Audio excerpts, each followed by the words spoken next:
Olá, seja muito bem-vindo ao nosso canal.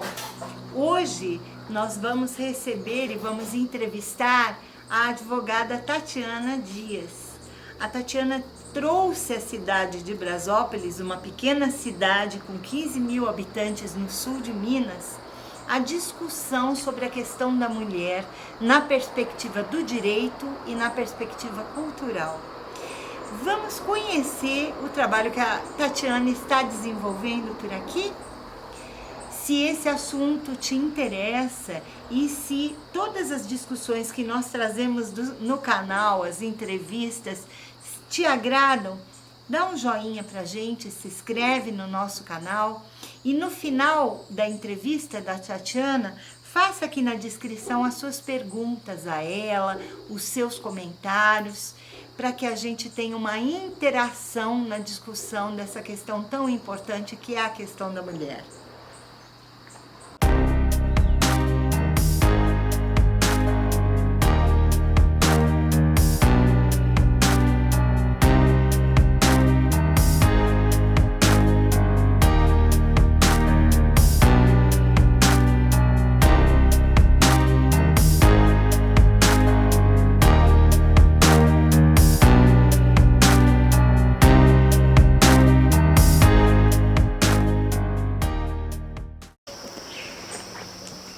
Tatiana Dias, eu queria que você falasse pra gente, já que o nosso papo é sobre mulheres, né? O que você entende por feminismo? Vamos começar por uma definição e depois por um entendimento. O que você entende por feminismo? Bom, eu acho que o feminismo é o nome que se dá ao movimento social, né? Ao movimento de mulheres em busca de emancipação sobre as questões de gênero. Mas acho que eu não diria que existe um feminismo, né? São feminismos, porque são vários movimentos que partem de pontos diferentes, tanto conceituais como estratégicos, e que encontram uma base comum que é realmente entender que existe um desnível na sociedade entre o gênero masculino e o gênero feminino, que as mulheres se encontram uma situação de inferioridade social. E aí a interpretação de por que isso ocorre, como resolver isso, existem várias divergências, por isso que a gente diz que são feminismos, porque cada linha de pensamento ou de trabalho vai entender a origem disso e como resolver isso de uma forma diferente. É muito novo, inclusive no Brasil, a mulher no Brasil vota há tão pouco tempo e é considerada cidadã há tão pouco tempo. Resgata na perspectiva histórica, por que a questão é luta? Assim, a perspectiva histórica vai variar de acordo com o local, né? Claro, por isso que a gente também vai ter diferentes abordagens a partir de diferentes territórios, né? Aqui no Brasil a gente tem uma tradição jurídica que é da Europa, né? Então que veio com essa orientação de que a mulher seria uma cidadã de segunda classe, né? Que é isso, né?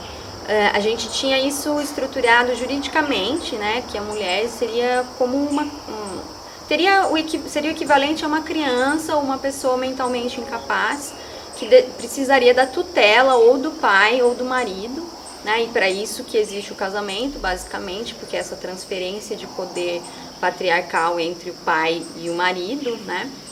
Que tinha várias consequências, né? Sendo que a mulher não poderia ter controle sobre o seu próprio patrimônio, não poderia votar, não poderia exercer a sua vontade em vários aspectos, né? Não poderia muitas vezes sequer ser escolarizada, se não fosse essa vontade do pai e do marido. Ou seja, não tinha direito realmente a exercer a sua vida de acordo com a sua vontade, porque estava sempre numa situação de tutela em relação ao homem responsável por si.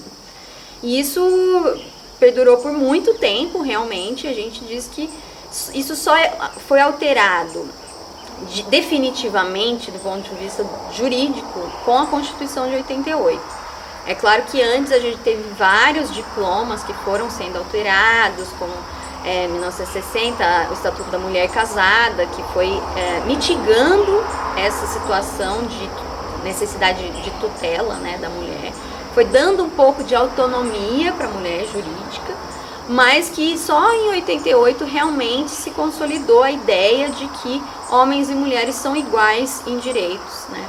Isso juridicamente, né? Ou seja, idealmente, né? Porque a lei cria um ideal, ela não cria uma realidade.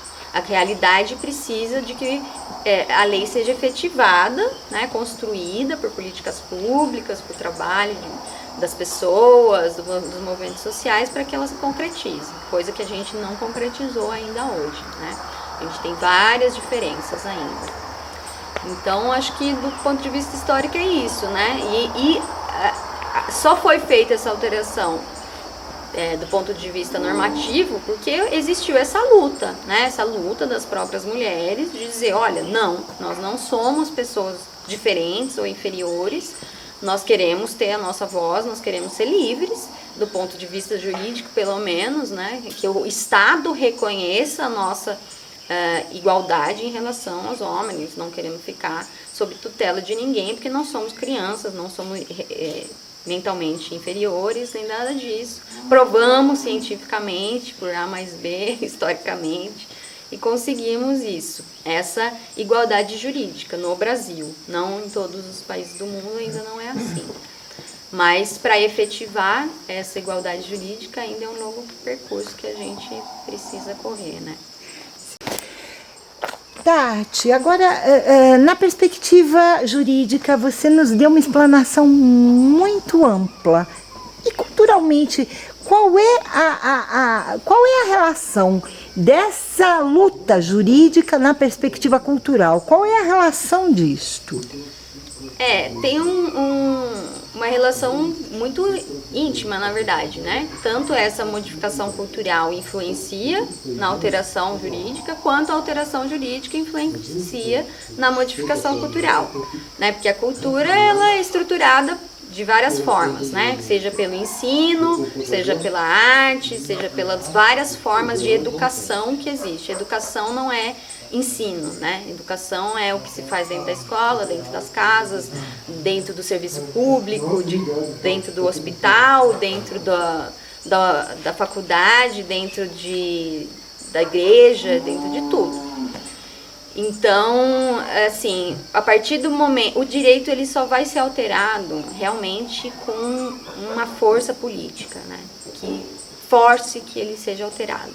O objetivo do direito é estabilizar, ele não é criar modificações culturais. Então é preciso que tenha essa força política para que se altere. Conseguir fazer isso, modificar uma estrutura jurídica,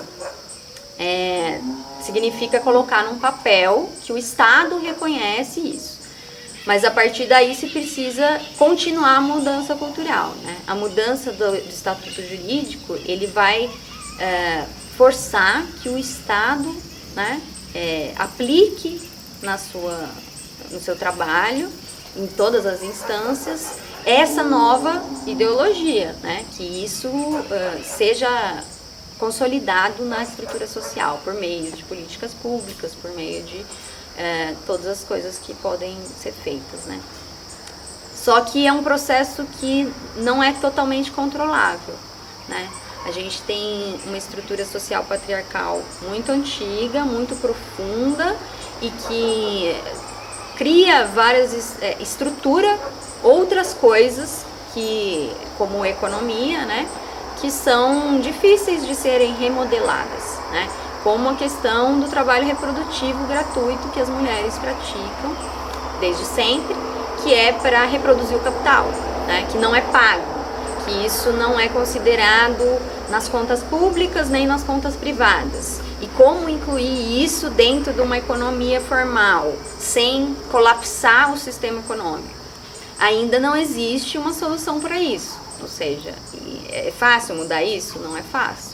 Então tem que se buscar as alternativas, né?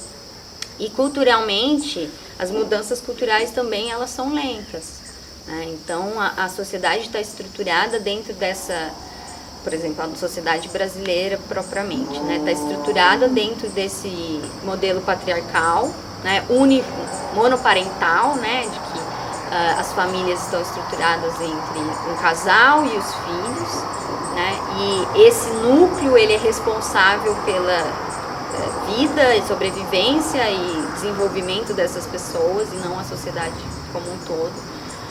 Então mudar isso, e isso depende de uma dinâmica de gênero, que é o trabalho masculino e o trabalho feminino, as responsabilidades são atribuídas a cada um deles, que a gente entende que é desfavorável para as mulheres, porque é uma sobrecarga, um acúmulo, é muito trabalho não remunerado, que prejudica o trabalho remunerado, o desenvolvimento social, etc. Então, mas para mudar isso é muito complicado, né? Porque isso está estruturado dentro das ideias religiosas das pessoas, dentro das ideias do que é certo, o que é errado. Então, não basta uma lei para se mudar isso, né? Muitas coisas precisam ser mudadas até se chegar a isso. Então, o que a gente tem no Brasil hoje, a gente tem vários Brasis, né? E isso dialoga um pouco com a questão urbana e rural. Dentro dos centros, grandes centros urbanos, a gente acha que as coisas, eu falo assim, né? Não que elas estejam resolvidas, mas pelo menos elas estão colocadas. Elas estão colocadas, estão sendo movimentadas, né? Então, quase todas as pautas feministas numa cidade como São Paulo, por exemplo, elas estão colocadas, né? Seja desde a questão do trabalho reprodutivo, da violência doméstica, até a questão do aborto, dos direitos reprodutivos, violência obstétrica, todas essas pautas estão colocadas, estão sendo discutidas nas várias instâncias, seja no judiciário, no legislativo, no executivo, nos movimentos sociais. Mas quando você vai para o Brasil profundo, para o Brasil rural, essas pautas sequer estão colocadas. Então as pessoas sequer tiveram contato com essas discussões. Eu brinco aqui, por exemplo, que muita gente ainda está no Código Civil de 1916, né, em que a mulher é propriedade do marido e tudo mais, e opera culturalmente dessa forma, né, em que não existe um desconforto com a objetificação, né, com a colocação da mulher nessa posição de objeto, seja de adorno, seja sexual. Não existe sequer o desconforto, porque isso não é falado. Né? Não chegou, né? Essas discussões não chegaram, se chegaram foram muito pontualmente, as pessoas que trouxeram se sentiram talvez incapazes de dar continuidade. Então essa estrutura social que é arcaica, ela continua culturalmente, né? Ela não tem esse movimento contrário que vai arejando, que vai mudando, e mesmo juridicamente tem pouca força.